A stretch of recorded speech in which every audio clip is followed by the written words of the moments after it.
Élisabeth n'est plus, vive Charles. Qu'est-ce que les cartes peuvent nous dire au sujet du nouveau roi? Je pose la question au tarot de Marseille.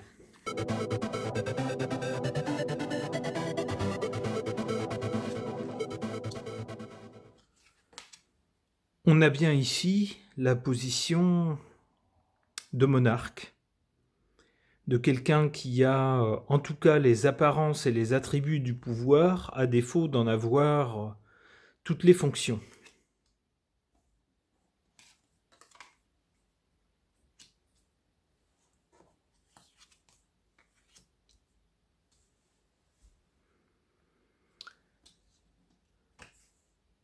Du côté de l'avant, avant la période présente, on a la tempérance, c'est-à-dire quelqu'un qui a été élevé ou qui vient d'un milieu où l'on est en quelque sorte protégé, dans un cocon, où l'on est à l'abri des vicissitudes de la vie de tout à chacun.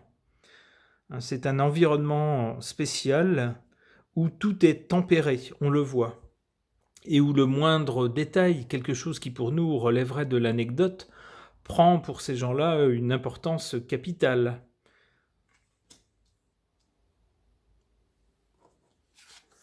À l'avenir, pour ce monsieur,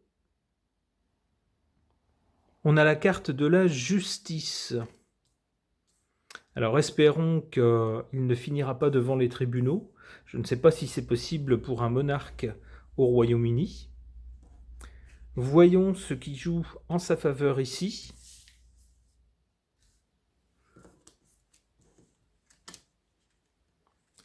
Et en sa défaveur, là.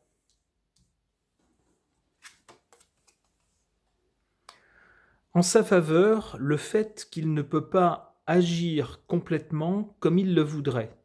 Le fait que sa fonction est plutôt honorifique, même s'il a quand même un certain prestige, ou même un prestige certain, mais il a plus de prestige que de pouvoir réel. Et on nous dit que pour lui, c'est une bonne chose. Pourquoi? Parce que en cas de problème dans le pays, si ce n'est pas lui qui a pris les décisions, eh bien, il sera épargné par la vindicte populaire. En sa défaveur, le jugement. Il est bien possible que, bien qu'il ne prenne pas toutes les décisions du pays, il donne quand même son avis, et il est bien possible que le jugement populaire, le jugement des médias, le jugement de ses pairs ailleurs dans le monde, etc., le jugement du monde politique aussi, eh bien, lui soit défavorable. C'est ce que nous dit cette carte ici en position négative, et qu'il se retrouve bien nu face à la vindicte. Alors, qu'est-ce qui attend ce monarque?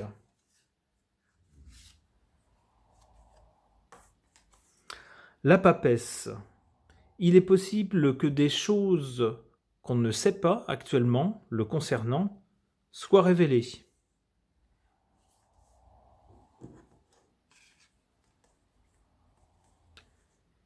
Et que pour lui, les choses changent. Alors cette suite de cartes laisse penser que la justice pourrait s'intéresser à son cas justement pour des affaires qu'actuellement on ne sait pas, des faits, et qui pourraient être révélés. Ce qui entraînerait pour lui un changement de situation. C'est le sens de la roue de la fortune. Et donc,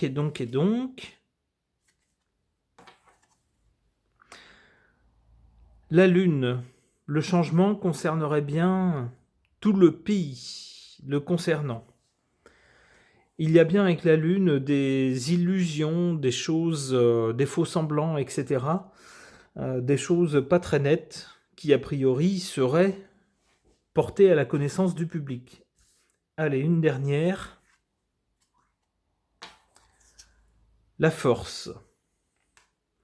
Ouais, peut-être qu'il fera tout ce qu'il peut pour que ces choses ne soient pas connues du public, mais avec la force, malheureusement, on a bien l'impression que la force l'emportera. Ok. Concernant Charles III, j'interroge ce jeu de cartes, l'oracle de la Lune.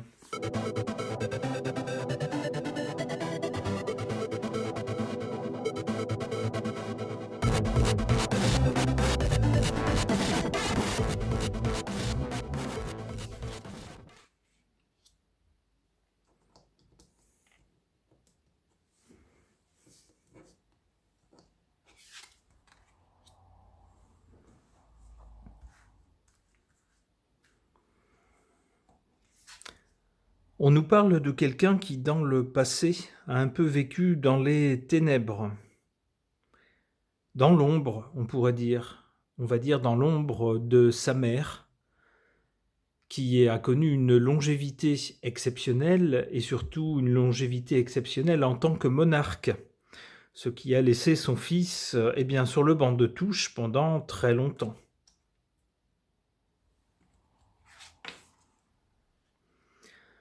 On voit ici actuellement quelqu'un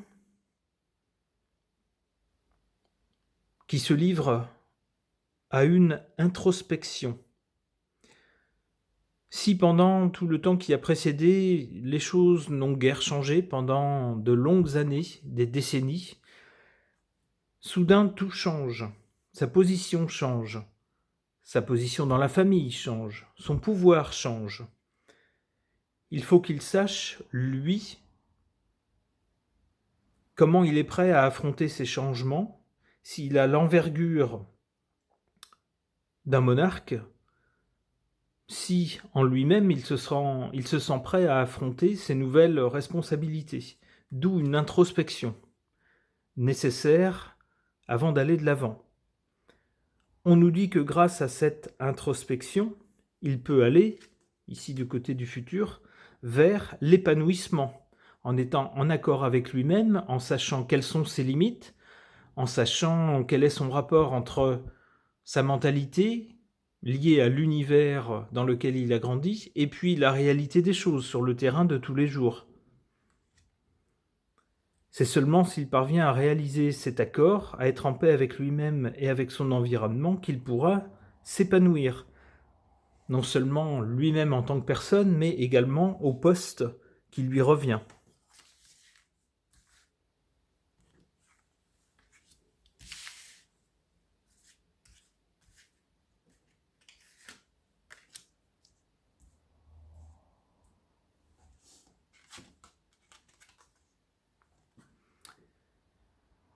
En positif, en position forte pour lui, on a la carte de la création. Il vient d'arriver à ce poste de monarque, et à ce poste, avant lui, sa mère a suivi bien sûr sa façon toute personnelle d'honorer ses fonctions, mais maintenant, c'est à lui d'imprimer sa marque sur ce poste. C'est à lui de faire de la durée qu'il va passer à ce poste-là quelque chose de personnel. C'est à lui de créer ses repères. Alors on nous dit avec la carte en cette position-là que c'est quelque chose de positif. Il faut qu'il imprime sa marque si on veut qu'on se souvienne de lui comme d'un monarque digne de ce nom et digne de son poste, et digne du pays, bien sûr.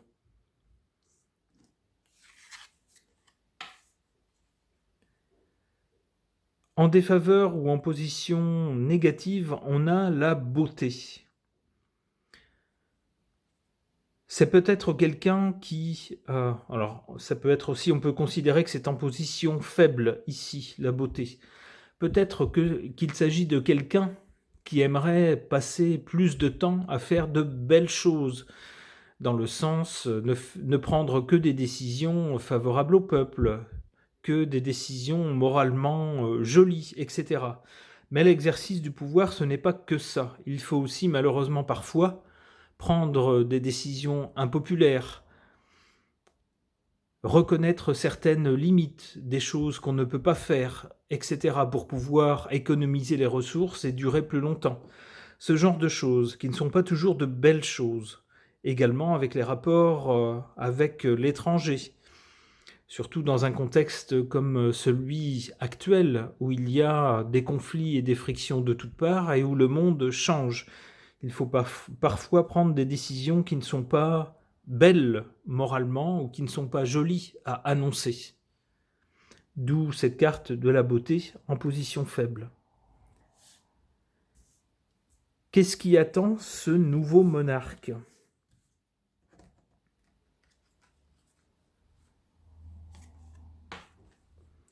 L'inattendu. Qu'est-ce qu'il attend ? L'inattendu. C'est peut-être quelqu'un qui s'est fait une idée de son parcours à venir, en se disant il va se passer ça et je vais faire ça, etc. Eh bien, les choses risquent de ne pas être conformes au film qu'il s'est fait dans sa tête. Il risque de se retrouver face à des événements inédits, inattendus.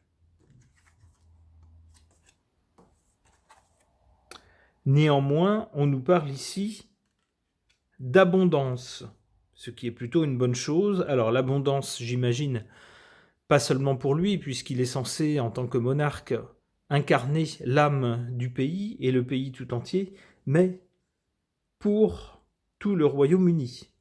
On l'espère en tout cas. Ok.